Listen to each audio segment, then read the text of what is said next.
ഇതിലേക്ക് നമുക്ക് വേണ്ടത് 1/2 കിലോ ചിക്കൻ, നന്നായി കഴുകിയെടുത്ത ചിക്കനാണ്.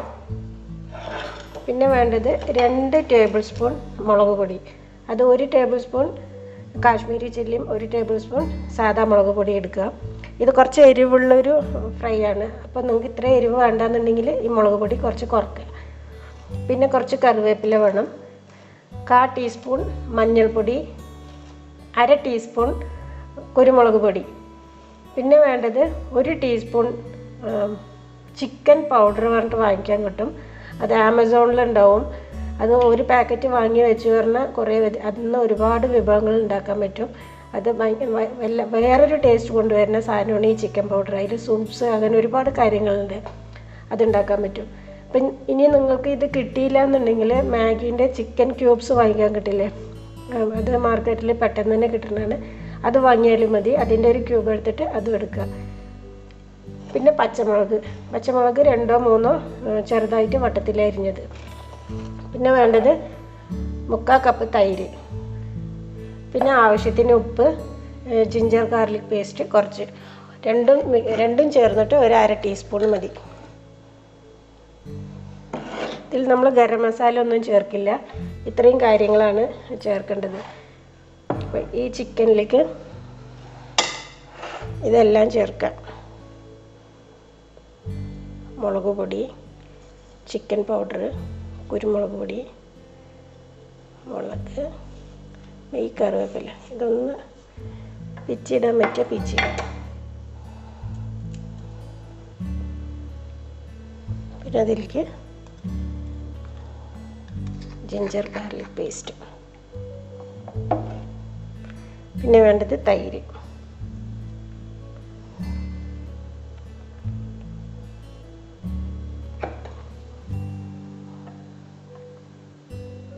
ഉപ്പ് ആവശ്യത്തിന് ഉപ്പിടുക.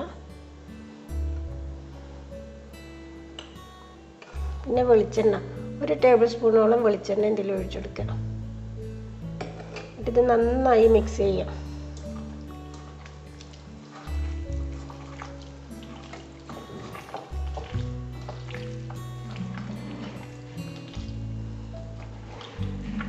നന്നായി മിക്സ് ചെയ്യുക. ഇങ്ങനെ മിക്സ് ചെയ്തിട്ട് ഒരു 2 3 മണിക്കൂർ ഇതിനെ മാറ്റി വയ്ക്കുക.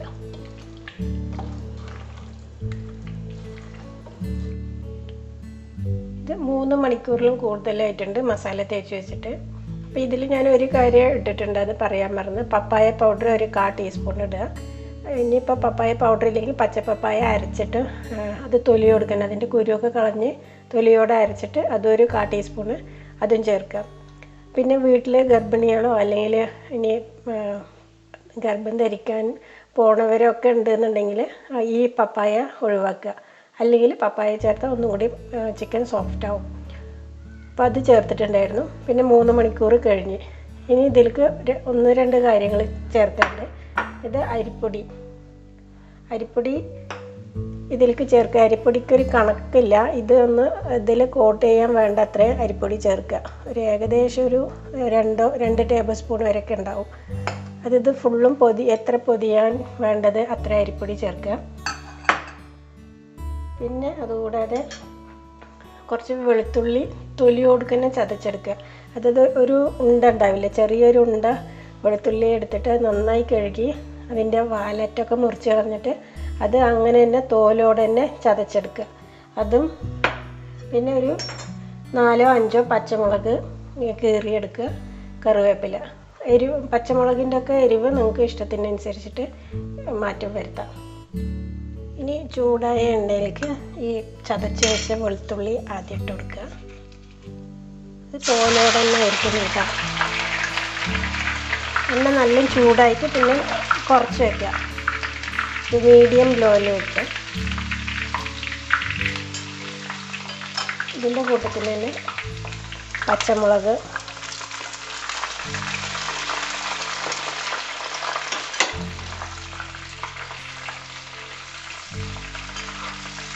ഇത് രണ്ടും നന്നായി മൊരിഞ്ഞ് വരണം.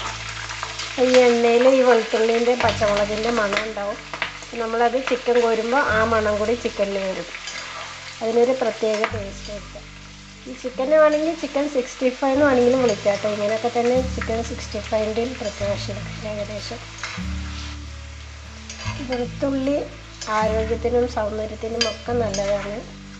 അത് ക്യാൻസർ പോലുള്ള അസുഖങ്ങൾ പോലും വരുത്താതെ നോക്കും, അല്ലെങ്കിൽ മാറ്റും എന്നൊക്കെ പഠന റിപ്പോർട്ടുണ്ട്. ഭക്ഷണത്തിലൊക്കെ എപ്പോഴും വെളുത്തുള്ളി ഉൾക്കൊള്ളിക്കുക. ഇപ്പോൾ കൊറോണയ്ക്കും വെളുത്തുള്ളി നല്ലൊരു മരുന്നാണെന്ന് പറയുന്നത് കേട്ടിട്ടുണ്ട്. നന്നായി മൊരിയട്ടെ. അതിൻ്റെ കളറൊക്കെ മാറുന്ന വരെ വഴറ്റിയെടുക്കുക.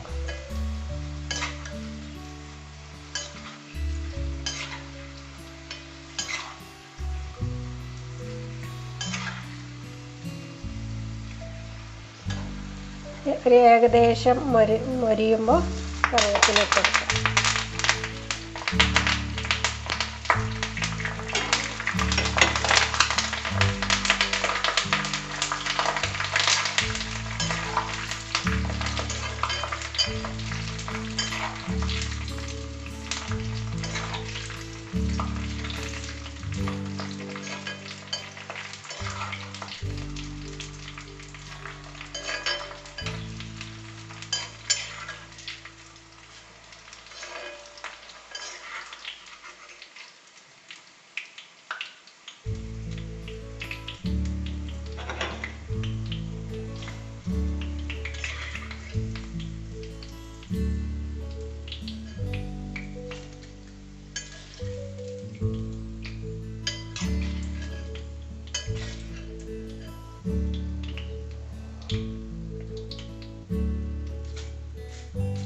ഇനി ഇതേ എണ്ണയിലിട്ടിട്ട് ചിക്കന് വറുത്തെടുക്കുക. അപ്പോൾ ഞാനിതിൽ അരിപ്പൊടി ഇട്ടിട്ട് അതൊന്ന് കുഴച്ചെടുത്തിട്ടുണ്ട്. അരിപ്പൊടീൻ്റെ അളവ് അതിന് എന്താ പറയുക, പരണ്ടിരിക്കാൻ എത്ര വേണം അത്ര.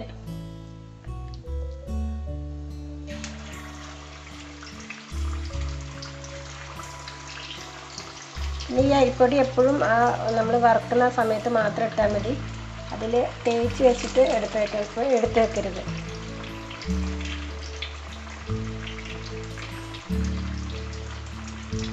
നമ്മളൊരു 3 മണിക്കൂറൊക്കെ വെച്ചില്ല, അപ്പോൾ അരിപ്പൊടി ഇടാൻ പാടില്ല.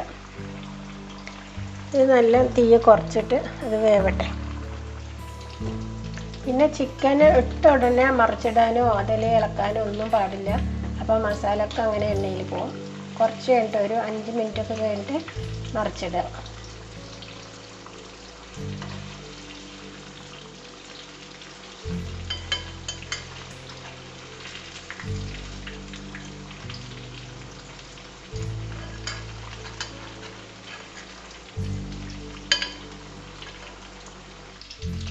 അങ്ങനെ എല്ലാ ചിക്കനും വറുത്തെടുക്കുക.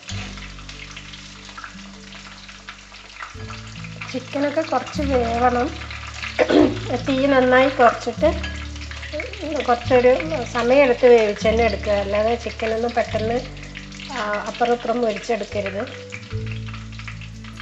അതൊക്കെ മീറ്റല്ലേ, ആരോഗ്യത്തിന് കേടാണ്. നന്നായിട്ട് തന്നെ വേവിക്കണം. നോൺ വെജൊക്കെ നന്നായി വേവിക്കണം.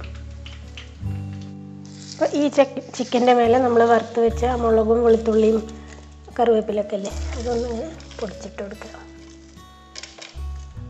എന്നിട്ട് കഴിക്കുമ്പോൾ ഇതും കൂട്ടി കഴിച്ചാൽ ഭയങ്കര ടേസ്റ്റാണ്.